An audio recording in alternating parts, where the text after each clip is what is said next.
నమస్తే, నేను మీ Gopi. Welcome back to our channel. ఈరోజు మనతో వచ్చరికి సీనియర్ జర్నలిస్ట్ భరద్వాజ గారు ఉన్నారు. సార్ నమస్తే సార్. నమస్తే అండి. సార్, శాంతి అదేవిధంగా విజయసాయి రెడ్డి మధ్య ఒక 2 రోజుల నుంచి బాగా ఒక వార్త వైరల్ అవుతుంది. వాళ్ళిద్దరికి అక్రమ సంబంధం ఉందన్నట్టుగా ఈ రోజు దానికి ఒక స్పష్టత వచ్చింది. శాంతి గారు ఏమన్నారంటే ఆయనకి నాకు ఎటువంటి సంబంధం లేదని చెప్తున్నారు. బట్ వాళ్ళ హస్బెండ్ ఏమన్నారంటే ఆ బిడ్డ ఎవరికి పుట్టిందో తెలియాలి, దానికి డిఎన్ఏ టెస్ట్కి విజయసాయి రెడ్డి రావాలి అని చెప్తున్నారు. సో దీంట్లో ఆయన వస్తారా డిఎన్ఏ టెస్ట్కి, లేకపోతే రారా? డిఎన్ఏ టెస్ట్కి రమ్మని ఆయన పిలిచాడు. వెళ్ళదలుచుకుంటే ఆయన వెళతాడు విజయసాయి రెడ్డి గారు, లేకపోతే వెళ్ళరు. దీనికి మీడియాకి ఏం సంబంధం అండి, ప్రపంచానికి? అయితే ఒకటి, అతను మాట్లాడిన వెర్షన్ మొత్తం వింటే, అంటే మదన్ మోహన్ మాట్లాడిన మొత్తం ప్రెస్ మీట్ కంటెంట్ వింటే అతని దగ్గర సమ్ కన్ఫ్యూజన్ ఉంది, అతని ఎండ్లో కన్ఫ్యూజన్ ఉంది అనేది ఒక క్లారిటీ వస్తుంది ఎవరికైనా. ఎందుకంటే తను నా పిల్లలకి భార్య కావాలి అంటే, నా పిల్లలకి తల్లి కావాలి అంటున్నాడే. నాకు భార్య కావాలి అంటం లేదు, నా పిల్లలకి తల్లి కావాలి అంటున్నాడు. ఆ రిలేషన్ నేను తెంచుకోవాలి అనుకోవడం లేదు అంటున్నాడు. ఎండ్ ప్రెస్ మీట్ చివరిలో చెప్పిన వాక్యం అది. ఆ పుట్టిన బిడ్డకి తండ్రి ఎవరో తెలియాలి అంటున్నాడు. అసలు ఇంత కన్ఫ్యూజను, ఇంత గందరగోళము రోడ్డు మీదకి వచ్చేసి ఆవిడ గురించి, ఆవిడ ఎఫ్ఐఆర్ గురించి మాట్లాడి ఇంత రచ్చ జరిగిపోయిన తర్వాత ఏదో ఒకటి ఆశించాలి కదా అతను. అంటే ఒకవేళ తేలింది ఈ బిడ్డకి, ఆవిడే చెప్పింది కదా స్పష్టంగా, ఆవిడ మీడియా ముందుకు వచ్చి మైకుల ముందు స్పష్టంగా ఆ బిడ్డకి అతనికి ఏ సంబంధము లేదు అని చెప్పింది ఆవిడ. చెప్పడం మాత్రమే కాదు, అతను డివోర్స్ తీసుకున్నాము అంటే మా ఆచారాల ప్రకారం తీసుకున్నాము, లీగల్గా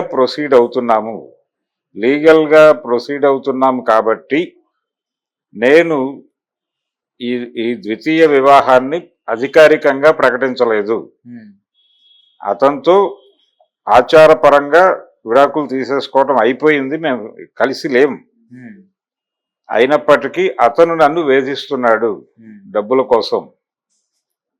పర్టికులర్గా ఈ ఆడపిల్లలకి సంబంధించినటువంటి, అతనితో పుట్టినటువంటి 2 అమ్మాయిలకి సంబంధించి వాళ్ళ పెంపకానికి సంబంధించి అతని రెస్పాన్సిబిలిటీ కూడా ఉండాలి కదా ఏదో మేరకు అనే ఉద్దేశంతో నేను అతనితో సంబంధం నెరుపుతున్నాను అనే చెప్పింది ఆవిడ. కట్ చేశానని చెప్పలా. ఇతను కూడా ఏం చెప్తున్నాడు, జనవరి వరకు మేము మంచి సత్సంబంధాల్లోనే ఉన్నాం అంటున్నాడు. ఆవిడ కూడా ఆ మాట డినై చేయలే. తన కూతుళ్ళు, అతనితో తనకి కలిగినటువంటి కూతుళ్ళకు సంబంధించిన రెస్పాన్సిబిలిటీస్కి సంబంధించి మాత్రమే అతనితో మాట్లాడడం జరుగుతోంది, అంతకు మించి ఇంకేమీ కాదు. తనకి వేరే వివాహం అయింది, ఆ భర్తకి కూడా వేరే వివాహం అయ్యి ఉంది, ఒక కూతురు అనే విషయాన్ని కూడా అడ్మిట్ చేసింది ఆవిడ. ఆ పాప తాలూకా వ్యవహారం నువ్వు చూసుకోవాల్సి ఉంటుంది అని ఆ భర్త చెప్పినట్టుగాను, దానికి అంగీకరించినట్టుగా కూడా ఆవిడ చెప్పింది మీడియాకి. ఆవిడ పూర్తి క్లారిటీతో మాట్లాడుతూ ఒక ప్రశ్న అడిగింది మీడియాని.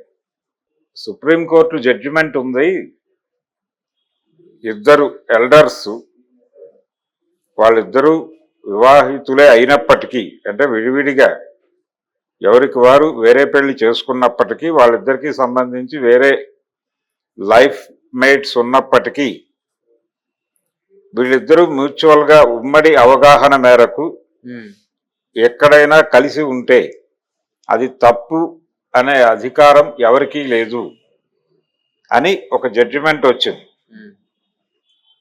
కోర్టులు అంత లిబరల్గా ఉన్నప్పుడు ఈ విషయంలో మీరెందుకు అంత రిజిడ్గా మాట్లాడుతున్నారు, మా పర్సనల్ ఏరియాలోకి వచ్చి ఎందుకు మీరు పదే అదే విషయాల్ని తడిమి మాట్లాడుతున్నారు అని ఆవిడ చాలా స్పష్టంగా మీడియాని క్వశ్చన్ చేసింది. ఓకే, ఎవరు సమాధానం చెప్పాల అక్కడ. రెండోది, ఆవిడ్ని ప్రశ్నలు అడిగేటప్పుడు ఒక రకమైన మోరల్ పోలీసింగ్ చేశారు. ఎవరు? రిపోర్టర్లే. మన రిపోర్టర్లే ఉమ్, అలా ఎలా చేసుకుంటారు, ఇలా ఎలా కలిసి ఉంటారు, ఈ ధోరణిలో నడిచింది. అలా ఎలా వదిలేస్తారు ఉమ్, అని. అంటే ఇద్దరు మనుషులు వివాహం చేసుకున్న తర్వాత వాళ్ళు విడిపోయి ఏ ఇష్యూస్ లేకపోతే పర్వాలేదు. ఏదైనా ఇష్యూ ఉండి వాళ్ళిద్దరూ నోన్ ఫేసెస్ అయితే, లేదు ఈ ఎపిసోడ్తో లింక్ అయిన వాళ్ళు నోన్ ఫేస్ అయితే, దాన్ని ఒక ధార్మిక విషయంగా మార్చి రచ్చ చేయటం అనేది ఒక ప్రోగ్రామ్గా జరుగుతోంది మన దేశంలో. ఓకే. అంటే దీనిలో పొలిటికల్ మోటివ్స్ ఉన్నాయి. ఈ వ్యవహారాన్ని ఇంత రచ్చ చేయటం వెనకాల నిజానికి స్టోరీ ఏమిటి? ఒక విజయసాయి రెడ్డి, శాంతి, మదన్ మోహన్ వీళ్ళ పేర్లు తీసేసి మాట్లాడుకుంటే, ఉమ్, అనగనగా ఒక ఒక ఆదివాసీ గ్రామం, అంటే ఎరుకల గ్రామం. ఓకే. అక్కడ ఒక అమ్మాయి అబ్బాయి వాళ్ళు బాగా చదువుకున్నారు. అసలు ఈ చదువుకోవడానికి చాలా యుద్ధం చేశాను నేను అని చెప్పింది అమ్మాయి. ఉమ్, దీన్ని ఎవరు పట్టించుకోవాలి. పట్టించుకోకపోవడానికి కారణం ఏంటంటే అక్కడికి వచ్చిన రిపోర్టర్స్లో మెజారిటీ ఎక్కువ మంది ఆ ప్రశ్నలు అడుగుతున్న వాళ్ళలో అగ్రకులాల వాళ్ళు ఉండుండొచ్చు. వీళ్ళు కష్టపడటం ఏముంది, వీళ్ళకి రిజర్వేషన్లు అన్నీ ఫ్రీగా వచ్చేస్తాయి కదా, వీళ్ళకి హ్యాపీ హాస్టల్స్ ఉంటాయి, భోజనం పెట్టి మరీ ఒళ్ళో కూర్చోబెట్టుకుని చదివిస్తారనే భ్రమ ఒకటి ఉంటుంది వీళ్ళకి. అవును. దాంతో అమ్మాయిని నేను అసలు ఇక్కడ దాకా రావడమే చాలా కష్టపడి వచ్చాను అనే మాట వీళ్ళు పెద్ద సీరియస్గా పట్టించుకోవాలి. ఇలా చదువుకుని ఉద్యోగాల్లోకి వచ్చిన తర్వాత సొంత వ్యక్తిత్వాలు ఉంటాయి. ఈ సొంత వ్యక్తిత్వాలతో ఒకళ్ళ మాట ఒకళ్ళు అంటే కన్సిడర్ చేయలేని కండిషన్ వచ్చినప్పుడు, మన ఇద్దరం కలిసి ప్రయాణించడం కుదరదు అని చెప్పి విడిపోయినప్పుడు, ఉమ్, ఈ విడిపోయే ప్రాసెస్ నడుస్తుండగా, అంటే ఆచారం ప్రకారం అయిపోయి లీగల్గా ఒక పేపర్, ఒక డాక్యుమెంట్ ఉండాలి. ఉమ్, ఎందుకంటే గవర్నమెంట్ జాబ్స్లో ఉన్నాం కాబట్టి అనే ఉద్దేశంతో ఆ ప్రొసీజర్ మొదలుపెట్టి, ఉమ్, ఆ క్రతువు మొదలుపెట్టి నడుస్తున్నటువంటి దశలో ఓకే. ఆవిడ ఆవిడ వేరే వాళ్ళతో ఉంటోంది. అది అధికారికంగా పెళ్లి చేసుకునే అవకాశం లేని సందర్భం. ఉమ్, ఎందుకంటే లీగల్గా వీళ్ళ డైవర్స్కి సంబంధించి మ్యూచువల్ అప్లై చేసి ఉన్నారు.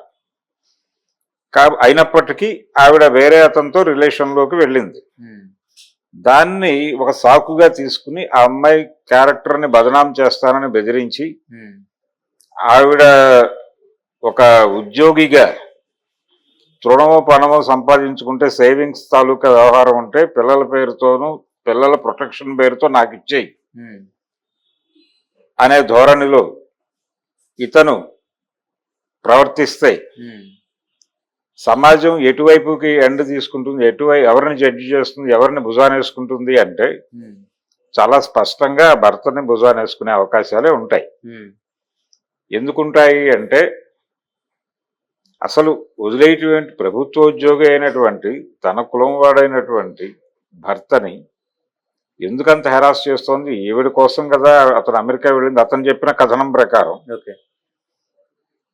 అతను అమెరికా వెళ్ళడానికి విజయసాయి రెడ్డి సహకరించాడని కూడా చెప్పాడు ఆయన. ఉమ్, ఆ మేరకు ఆయన అంటే గౌరవం ఉంది నాకని కూడా చెప్పాడు. ఉమ్, ఇలా ప్లెయిన్గా ఉన్న విషయాన్ని ఎందుకు వీళ్ళు రోడ్డు మీద వేసి రచ్చ చేసుకుంటున్నారు?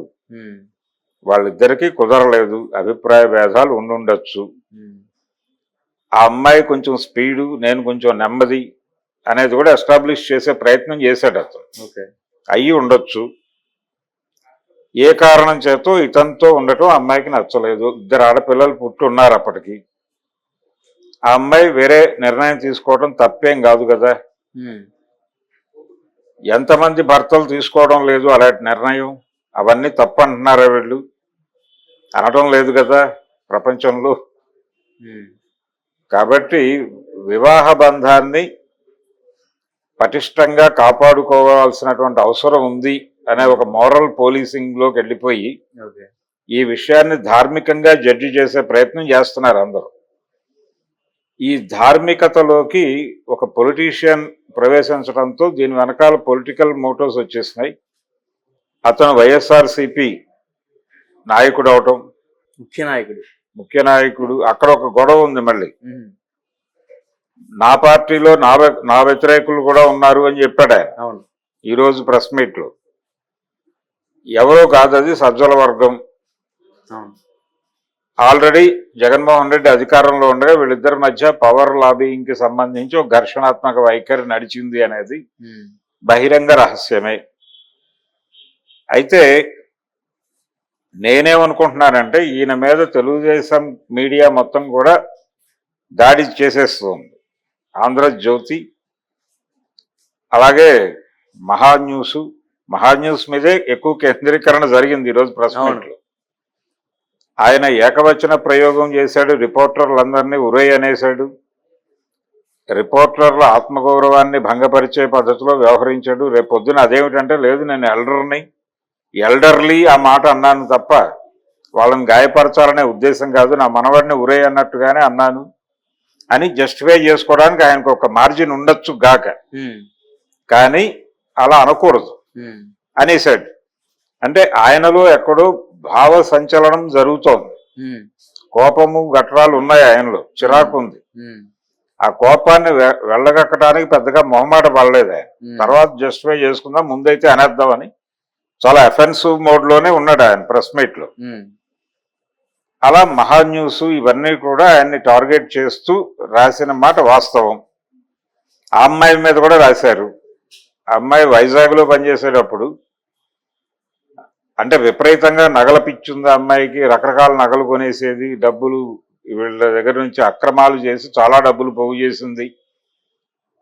ఒక కంపెనీకి ఆవిడ అంటే ఒక ప్రభుత్వోద్యోగి ప్రైవేట్ సెక్టార్ లో నిర్వహిస్తున్నటువంటి ఒక కంపెనీకి ఎండోమెంట్ స్థలాన్ని ఆవిడ అప్పనంగా ధారాదత్తం చేసింది. ఆ వ్యవహారంలో ఆవిడకి భారీ ముడుపులు ముట్టాయి. అలాగే ప్రేమ సమాజం అని ఒకటి ఉంది అక్కడ. అది 1930లో ఒక ఆధ్యాత్మికవేత్త పెట్టినటువంటి ఒక ఆర్గనైజేషన్. విశాఖ వాల్మీకి లాంటి ఇమేజ్ ఉంది ఆయనకి. ఆయన ప్రారంభించినటువంటి అది ప్రధానంగా భజన సంఘం లాంటిది, భజన కార్యక్రమం చేస్తారండి. ఈ సమాజానికి, ప్రేమ సమాజానికి సంబంధించినటువంటి ల్యాండ్ ఉంది అక్కడ.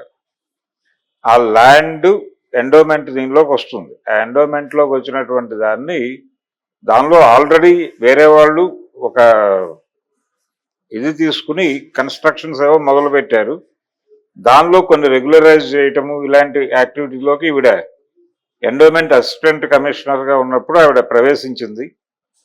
అక్కడ కొన్ని విజయసాయి రెడ్డి గారికి అనుకూలమైనటువంటి నిర్ణయాలు ఏవో చేసింది ఈవిడ అనేది మదన్ మోహన్ ఆరోపణ.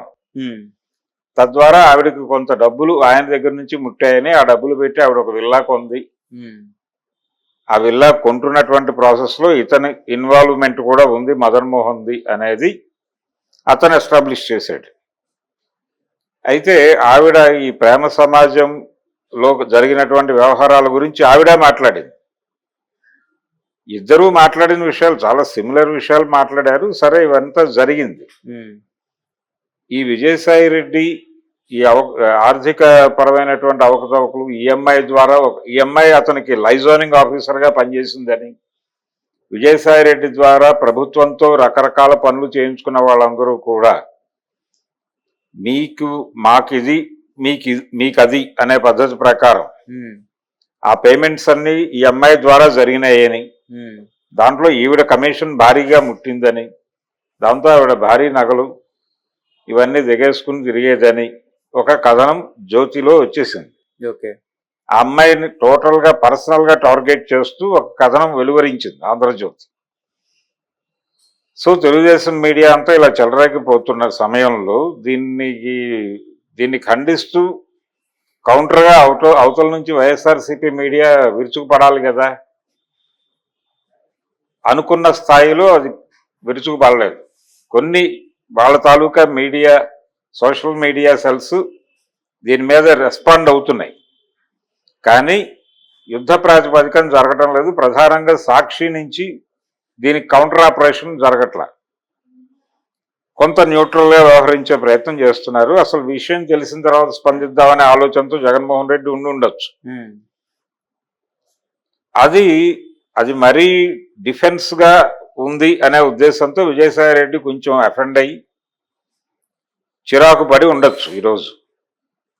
అంటే మా పార్టీలో కూడా నాకు వ్యతిరేకంగా కొంతమంది ఉన్నారు అనే మాట ఆ యాంగిల్లో వాడేసి ఉంటాడు ఆయన. దీన్ని పట్టుకొని అసలు ఈ ఎపిసోడ్ బయటకు తీసుకురావడం వెనకాల జగన్మోహన్ రెడ్డి ఉన్నాడని ఇంకో ప్రచారం మొదలైంది. విజయసాయి రెడ్డిని టోటల్ గా పార్టీ నుంచి వైండప్ చేసి బయటకు విసిరేస్తున్నారు అనే ప్రచారం కూడా మొదలైపోయింది. కాబట్టి ఇప్పుడు ఇలాంటి ప్రచారాలు గతంలో కూడా చూసాం మనం. ఆయన తారకరత్న అంత్యక్రియలు అప్పుడు చంద్రబాబుతో చాలాసేపు డిస్కషన్స్ చేశాడు. ఆ అమ్మాయి పరిస్థితి ఏంటి, అలకే రెడ్డి ఆ అమ్మాయి ఎట్లా సెటిల్ అవుతుంది, ఎక్కడ సెటిల్ అవుతుంది, ఆ ప్రాపర్టీస్కి సంబంధించి మోహన్ కృష్ణ గారు చాలా రెజిడ్ గా ఉన్నాడు. ఆయన దగ్గర నుంచి ఒక సానుకూల వాతావరణం ఎలా రప్పించాలి, దీనికి సంబంధించిన వ్యవహారాలు మాత్రమే నేను చంద్రబాబుతో మాట్లాడానని చెప్పినా ఎవరు నమ్మల. ఈయన తెలుగుదేశం పార్టీలో చేరిపోతున్నాడని కథనాలు రాసేశారు. ఇప్పుడు జగన్మోహన్ రెడ్డి తన బయటకు గెంటేస్తున్నాడు, ఈ క్షణమే ఉత్తర క్షణము అనే ప్రచారం జరుగుతోంది. అసలు ఈ మొత్తం కథనం బయటకు పంపు చేసిందే జగన్మోహన్ రెడ్డి అనే ఒక ప్రచారం కూడా జరిగిపోతోంది. చంద్రబాబు ఉన్నాడు దీని వెనకాలనే ప్రచారం జరుగుతోంది. నా ఉద్దేశంలో జగన్మోహన్ రెడ్డి చంద్రబాబు విజయసాయి రెడ్డిని టార్గెట్ చేసి ఈ డ్రామా అంతా నడిపిస్తున్నారని నేనైతే అనుకోవడం లేదు. ఇది అనుకోకుండా లీక్ అయింది. ఎక్కడ లీక్ అయింది ఇది? అతను ఎండోమెంట్ కమిషనరేట్కి రాసినటువంటి ఉత్తరం లీక్ అయింది. జనరల్ గా ఎవరైనా ఒక ఆఫీస్లో అప్లికేషన్ ఇచ్చినప్పుడు ఆ అప్లికేషన్ నకలు సంపాదించాలంటే దానికి ఒక అప్లికేషన్ పెట్టుకుని ఆమోదం ముద్ర వేయించుకున్న తర్వాత మాత్రమే రికార్డులో పెట్టుకుని అది ఒక కాపీ ఇస్తారు. ఇది జనరల్ గా జరిగే రైట్ టు ఇన్ఫర్మేషన్ యాక్ట్ కింద కూడా తీసుకోవచ్చు. ఎవరైనా ఒక సమాచారం తీసుకునేటప్పుడు ఒక ప్రొసీజర్ ఉంటుంది. ఆ ప్రొసీజర్ ఫాలో ఎవరయ్యారు, ఎవరు అప్లై చేశారు అనేది ఏమీ లేదు. అది బయటకు వచ్చేసింది. ఎలా వస్తుంది అలాగే? ప్రభుత్వ కార్యాలయంలో నుంచి ఒక కాగితం అలా మీడియాలోకి లీక్ ఎలా అయింది అంటే చాలా అవుతాయి కదా లీకులు అని చెప్పారు. ఈరోజు అమ్మాయి అడిగింది ఆ ప్రశ్న మీడియాని. ఇదేంటి చాలా వస్తాయి అలా మా చేతికి, రకరకాల సోర్సెస్ ఉంటాయి మాకు అన్నాడు. ఓకే, సోర్సెస్ ఉన్నాయి, నీ సోర్సెస్లో నుంచి నీకు బయటకు వచ్చింది, నువ్వు పబ్లిష్ చేసావు.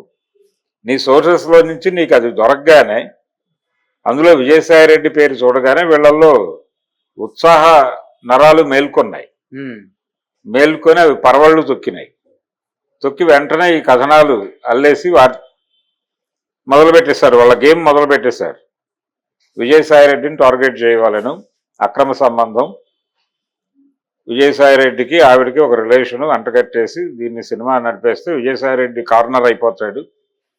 వైఎస్ఆర్సీపీ నుంచి పారిపోవటం లేదు, జగన్ చంపేయటం, ఈ లెవెల్లో మనం ఈ డ్రామాకి ఒక హైప్ ఇవ్వాలి అనేది డిసైడ్ అయ్యారు. ఆ దాడి మొదలైపోయింది.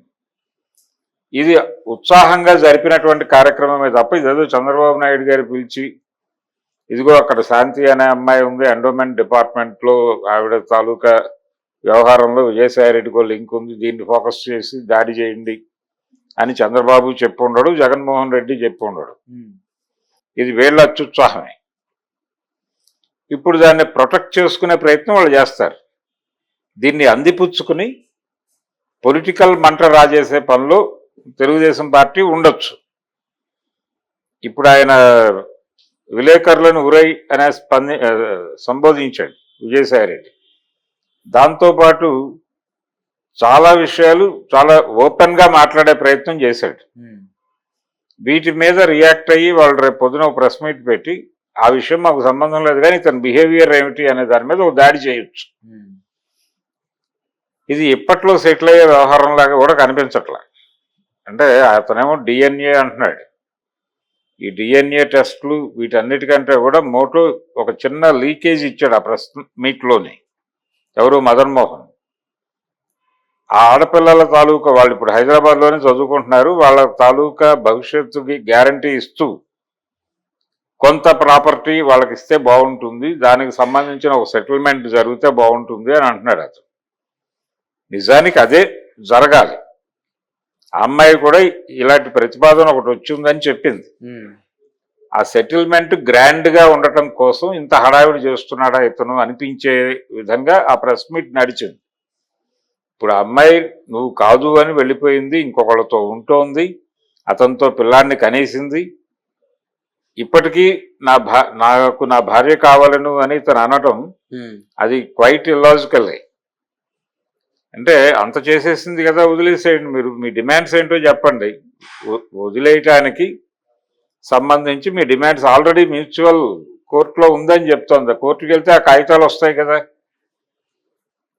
అలాగే అతను ఈ ఆచారం ప్రకారం డివోర్స్ తీసుకున్నాడు అని చూపిస్తున్నటువంటి కాగితంలో కూడా తనకు తెలియకుండా తన సంతకం తీసేసుకుని ఆ పైన మ్యాటర్ వాళ్ళు రాసుకున్నారు, నాకు తెలియదు అది అని చెప్తున్నాడు ఇప్పుడు ఆయన. అందులో వాస్తవం ఉండొచ్చు, లేకపోవచ్చు. ఏది జరిగినా వాళ్ళు ఆచారం ప్రకారం డివోర్స్ తీసుకున్నారా లేకపోతే కోర్టులో తీసుకున్నారా అనే దాంతో అవన్నీ పక్కన పెట్టి లీగల్ టెక్నికల్ వ్యవహారాలు పక్కన పెడితే ఆ అమ్మాయికి ఇతనితో కలిసి ఉండటం ఇష్టం లేదు అనేది రకరకాలుగా ఇతను ఎస్టాబ్లిష్ చేశాడు. నువ్వు లావైపోయావుంది, నీకు పొట్ట వచ్చింది అంది, ఇలా మాట్లాడాడు ఆయన. బాడీ షేమింగ్ చేసింది అని మాట్లాడాడు. అది బయటకు చెప్తున్నాడు. ఇంకెక్కడో ఏదో సమ్ డిఫరెన్సెస్ వచ్చి ఉండొచ్చు, మన ఇద్దరం కలిసి ఉండొద్దు అనుకున్నారు.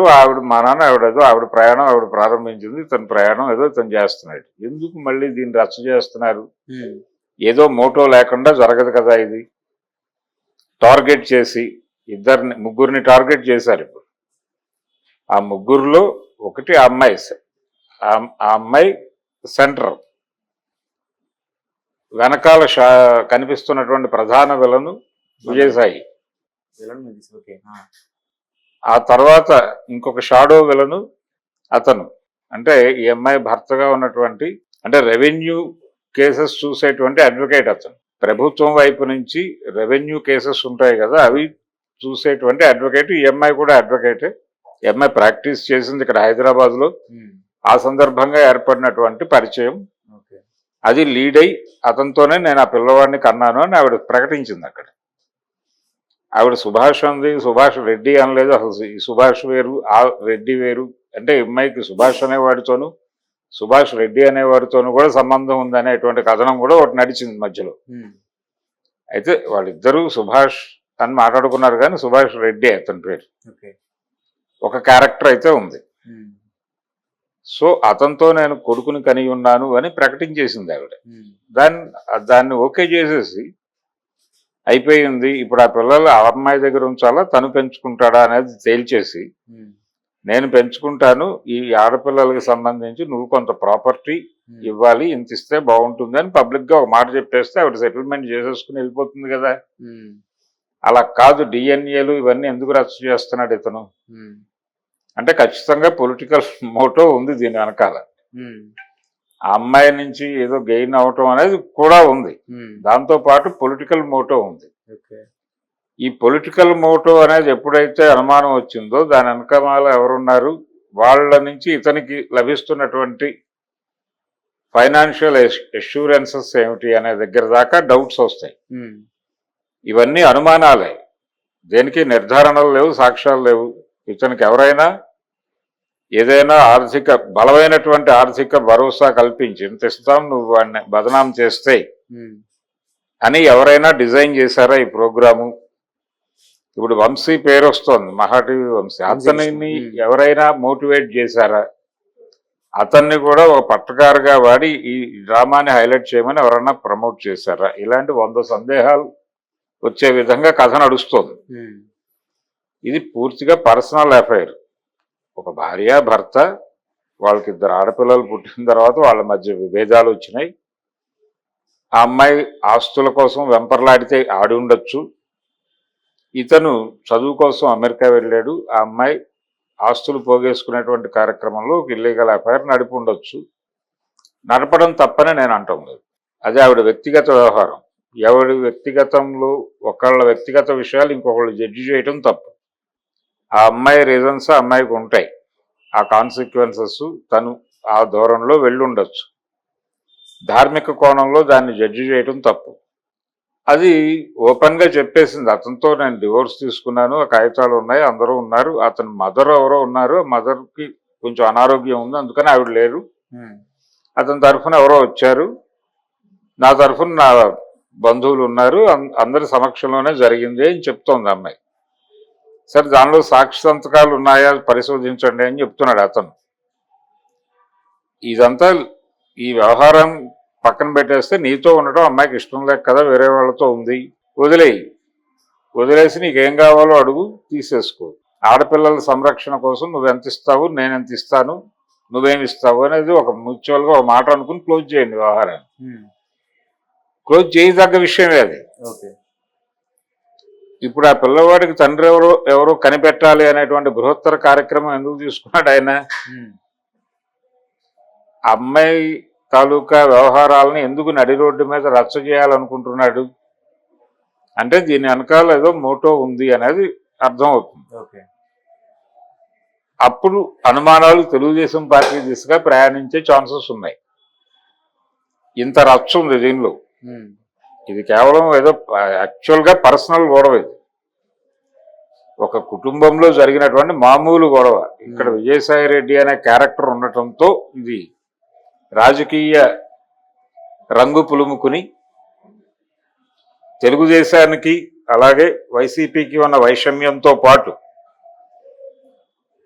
వైఎస్ఆర్సీపీలో ఇతనికి విడిగా ఇతనికి వ్యతిరేకంగా ఒక గ్రూప్ ఉండటంతో ఇది అనేక విధాలుగా హైలైట్ అయి ప్రజల అటెన్షన్ ని గ్రాప్ చేసే ఎపిసోడ్ గా మారింది. అంతకు మించి ఏ రకమైనటువంటి ప్రాధాన్యత లేదు దీనికి. ధార్మిక కోణంలో చాలా మంది గుండెలు బాదుకోవడం, ఆ అమ్మాయిని మోరల్ పోలీసింగ్ పేరుతో అమ్మాయిని ఈరోజు బాగానే టార్చర్ పెట్టారు. అడగకూడని రకరకాల ప్రశ్నలు అడిగి ఆవిడ కొంచెం బాధపడుతూ చివరికి నా పర్సనల్ ప్రైవసీ కూడా లేకుండా చేస్తున్నారు నాకు అంది అని చాలా విషయాలు వాళ్ళని ఎడ్యుకేట్ చేసే ప్రయత్నం చాలా కష్టపడి చేసింది ఆ అమ్మాయి తన పరిధిలో. కానీ ఎవరు ఎడ్యుకేట్ అవ్వడానికి రాలా. అక్కడి నుంచి ఏదో సెన్సేషనల్ కంటెంట్ గుంజాలి అనేటువంటి తపన తప్ప వీళ్ళకి ఆ అమ్మాయి చెప్తున్నది అర్థం చేసుకోవాలనేటువంటి మోటో కనిపించలేదు. అందుకని ఈ డ్రామా ఇప్పట్లో ఆగదు. ఇంకా అనేక ప్రెస్ మీట్ల గురించి మనం మాట్లాడుకోక తప్పని పరిస్థితి అయితే ఉంది. Okay sir, thank you.